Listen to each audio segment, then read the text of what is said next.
이가봇이란 말이 나오는데 이가봇 이야기라는 제목으로 함께 말씀을 나누겠습니다.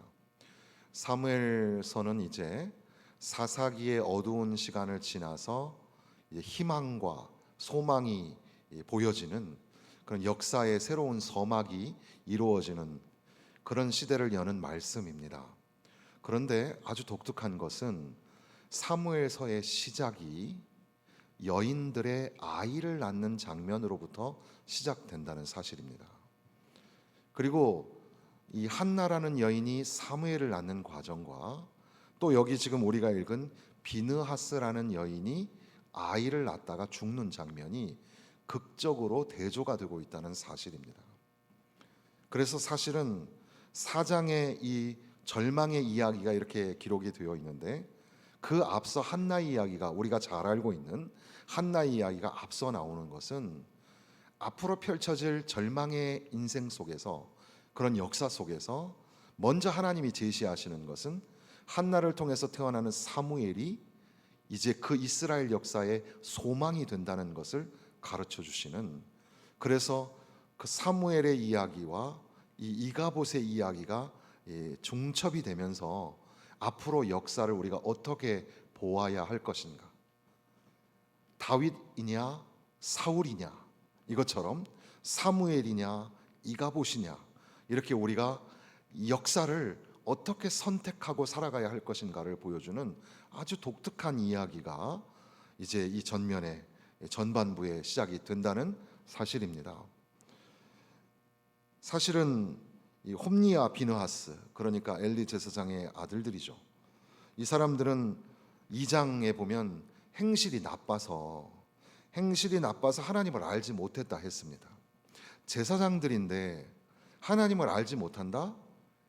그러니까 머리로 하나님을 알지 못한다는 뜻은 아닌 것 같아요. 그러니까 이미 지식적으로는 하나님을 아는 거죠. 그런데 하나님을 알지 못한다라는 것은 하나님을 경외하는 마음이 없다는 그런 의미가 되겠습니다. 제사를 무시하고 재물을 도적질하고 교회 안에서 오늘날 일어날 수 있는 타락의 어떤 모습들을 당시에 이미 다 보여주고 있는 그런 상태입니다. 지도자로서 이 사사시대와 이제 왕정시대의 사이점 사이에서 이 제사장의 역할이 굉장히 중요한데 이들은 정말 불행한 시대에 잘못된 지도자들의 그런 모습이었던 겁니다. 설상가상으로 블레셋과 이스라엘이 전쟁을 하는데 그 전투에 백성들을 끌고 나갔다가 4천 명이 죽는 그런 참패를 당하기도 하는 게 4장 2절에 기록이 되어 있습니다. 근데 왜 우리가 이스라엘 백성들이 블레셋과 전쟁에서 질 수밖에 없었을까? 당연히 하나님께서 돕지 않아서 그런 거죠. 그런데 그걸 깨달았음에도 불구하고 이제 처방을 잘못 내려서 회개하고 하나님의 은혜를 구하면서 살면 그러면 이길 수 있었는데 이 사람들은 어떻게 했냐면 하나님의 임재의 상징인 법궤를 끌고 나가면 그러면은 우리가 이길 거라는, 쉽게 말하면 종교적 미신에 빠진 거예요. 오늘 우리들도 알게 모르게 종교적인 미신을 우리가 가지고 있어요. 하나님을 두려워하고 하나님 앞에 회개하는 신앙을 가져야 하는데 자꾸 종교적인 어떤 그런 자기의 어떤 경건이나 자기가 가지고 있는 봉사나 어떤 여러분들의 그 연륜이나 이런 걸 가지고 하나님 앞에 나아갈 수 있다고 생각하는 거죠. 이들이 법궤를 가지고 전쟁터에 나갔다가 10배 가까운 3만 명이 죽게 되는 패배를 경험하게 되는 겁니다. 거기서 이제 이 홈니와 비느하스가 죽습니다. 홈니와 비느하스가 죽는데 이 죽는 얘기를 엘리가 듣고 엘리도 앉은 자리에서 뒤로 나가 떨어져 목이 부러져 죽습니다. 충격을 받은 비느하스의 아내가 이제 해산 중에 있는데 난산을 하는 거죠. 가끔 오늘날에도 난산을 하는 그 탯줄이 아이 그 태아하고 이렇게 막 다리가 막 엮여 있어가지고 그리고 막 거꾸로 서 있고 그래가지고 제왕절개를 해가지고 수술을 하게 되는 그런 경우도 있거든요. 이 난산 중에 있는 이 비느하스의 아내, 그러니까 이 아내가 결국에는 이 아이를 낳는 이 과정 속에서 이르기를 영광이 이스라엘에서 떠났다. 남편도 죽고 시아버지도 죽고 그런 상황 속에서 이 여인은 영광이 이스라엘에서 떠났다. 이렇게 선언을 하는 거예요. 영광을 받으실 만유의 주여, 우리가 지금 찬송을 불렀는데 하나님의 영광이 우리 가운데 임하고, 이게 교회도 첫사랑을 버렸느니라 라고 하는 계시록의 에베소 교회의 말씀도 역시 마찬가지로 교회는 하나님의 영광이 비추고 하나님의 영광이 드러나야지 교회가 교회로서의 역할을 감당하지 못하는 하나님의 영광이 사라져버린 그런 상태. 마찬가지로 지금 이제 이 하나님의 법궤가 빼앗김을 당하고 전쟁에서 지고 남편들이 죽고 시아버지도 죽고 이런 상황에 난산의 이 여인은 하나님의 영광이 이스라엘에서 떠났다. 그러면서 그 아이의 이름을 뭐라고요? 이가봇이라, 이가봇이라 이렇게 불렀던 겁니다. 하나님의 궤는 빼앗겼고 그의 시아버지와 남편이 죽었기 때문이고 하나님의 궤를 빼앗겼으므로 하나님의 영광이 이스라엘에서 떠났다 이렇게 선언한다고 설명을 22절에 더 덧붙여 하고 있습니다. 이 역사의 첫 출발점에서, 그러니까 사사기라는 혼란의 시대를 지나서 이제는 새로운 이스라엘이라는 나라가 세워지는 그 시점에서 아이의 탄생의 이야기가 등장을 하고 있다는 것을 우리가 조심스럽게 잘 생각을 해봐야 되겠습니다. 요즘에 우리 그 임신 중에 있는 아이들이 있고 또 그 아가를 이제 태중에 안고서 이제 뭐라 그러죠? 이제 아이를 잉태하여 태어나게 하는 그 과정이 사실 굉장히 힘든 시간이잖아요. 그 시간을 잘 견뎌서 이제 이 여름에, 저도 여름에 태어났어요.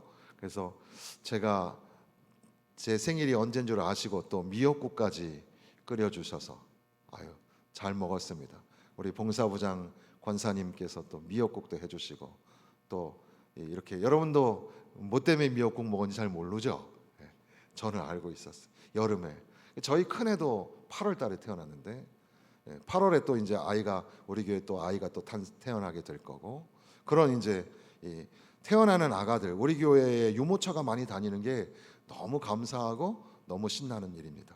하여튼 더 많이 칭찬해 주시고 더 많이 격려해 주시고 우리 유치부 유초등부 자라는 아이들이, 그러니까 역사의 시작에 있어서 굉장히 중요한 것은 우리가 어떻게 하면 이 아이들을 길러낼 것인가, 이 굉장히 중요합니다. 그러니까 한 명의 아이라도 정말 사무엘 같은 아이를 만들기 위해서 우리는 초미의 관심을 갖고, 이게 바로 교회의 미래고 이 아이가 바로 교회의 역사다 이렇게 생각하시고 이 아이들을 축복하고 길러내는 일들을 우리가 감당을 해야 합니다. 근데 이 여인은 불행한 여인이죠.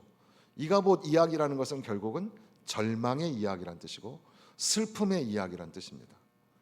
하나님의 영광이 떠나버린 이야기. 그래서 난산 속에 이 여자가 이 아이를 낳는 그런 이 장면이 기록이 되어 있습니다. 그런데 이제 이 이야기 전에 이미 우리가 알고 있는 또 하나의 출생의 이야기가 있는데 그거는 사무엘의 이야기입니다. 사무엘은 사실 이 한나는 아이를 못 낳는 여인이었어요. 아이를 못 낳는 것이 자존심 상하는 문제였고 정말 인생 일대의 가장 심각한 기도의 제목이었습니다.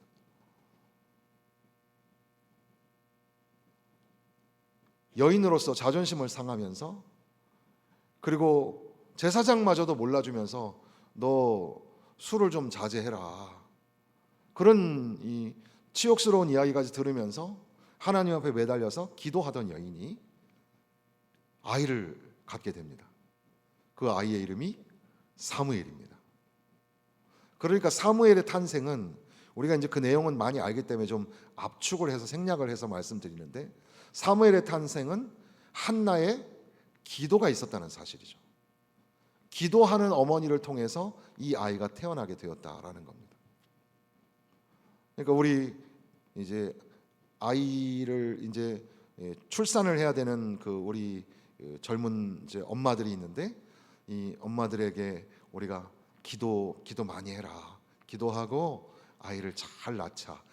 산모도 건강하고 아가도 건강하게 우리 잘 낳자. 이렇게 얘기하고 권면하고. 근데 우리도 기도해 주어야 하겠죠. 그런데 교회도 칼빈은 어머니라고 얘기했는데, 교회가 아이를 낳는 거예요. 교회가 아이를 낳는 것은 주일학교의 아이들을 자라나게 하는 것도 아이를 낳는 거가 될 수도 있겠고, 영적으로 보면 여기서 믿음이 굳건히 세워지는 믿음의 사람들을 키워내고 배출시켜내는 것도 아이를 낳는 것과 같겠죠. 그러니까 이 아이를 낳는 것, 바로 이게 역사의 시작에 있어서 굉장히 중요한데, 그 일에 한나는 하나님께 집중하고 하나님께 매달려 기도하던 사람이었다라는 겁니다.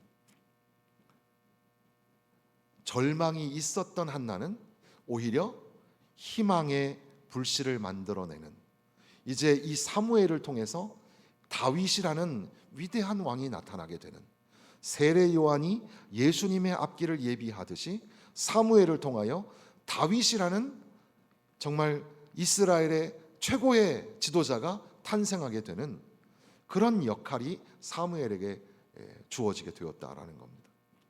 그러니까 사무엘 이야기, 이가봇 이야기는 비극과 절망이라면 사무엘 이야기는 소망의 이야기, 희망의 이야기, 이렇게 볼 수가 있지 않겠습니까? 하나님께서는 성경에 매우 반복적으로 이렇게 소개를 하고 있는 이야기들이 많습니다. 우리는 이 이야기를 듣고 굉장히 쉬워요. 답이 뭐겠습니까? 어떤 이야기가 좋으세요? 어떤 이야기대로 살아야 되겠습니까? 절망의 이야기가 좋으세요? 아니면 소망의 이야기가 좋습니까? 비극적인 이야기가 좋습니까? 아니면 희망의, 기쁨의 이야기가 좋습니까? 이 두 이야기, 두 아기가 태어나는 이 이야기가 비교되고 있다는 점을 우리는 놓치지 말아야 합니다. 물론 조금 설정이 조금 다르긴 하지만 사무엘과 엘리의 두 아들들이 비교가 되는 장면들이 나오죠. 사무엘은 어려서부터 하나님 집에서 자라납니다. 홈리와 비느하스도 역시 하나님 집에서 자라납니다. 그래서 사실은 홈리와 비느하스는 이미 제사장의 역할을 감당하는 사람들이었지만 불량스러운 소년들이었습니다. 사무엘은 그렇지 않은 아이였다는 사실이죠. 자라나면서 하나님과 사람 앞에 존귀함을 받는 그런 자녀로 자라나고 있다는 사실이죠. 그러니까 우리 아이들을 위해서 축복하고 기도할 때마다, 여러분의 손주들도 마찬가지겠습니다만은, 그 아이들이 하나님의 사랑을 받는 자녀가 되고 또 사람들에게도 존경을 받고 인정받는 그런 아이들이 될 수 있도록 우리는 그렇게 아이들을 축복하고 기도해 주어야 합니다. 주일학교 아이가 그렇게 중요합니다. 성경학교가 그래서 중요한 거예요. 유치부와 유초등부와 중고등부와 청년부를 위해서 기도하는 이유가 거기에 있습니다. 그게 바로 광성교회의 미래입니다. 희망스러운 미래 이야기를 꿈꾸면서 우리가 그 아이들을 축복하고 기도해 주어야 하는 겁니다.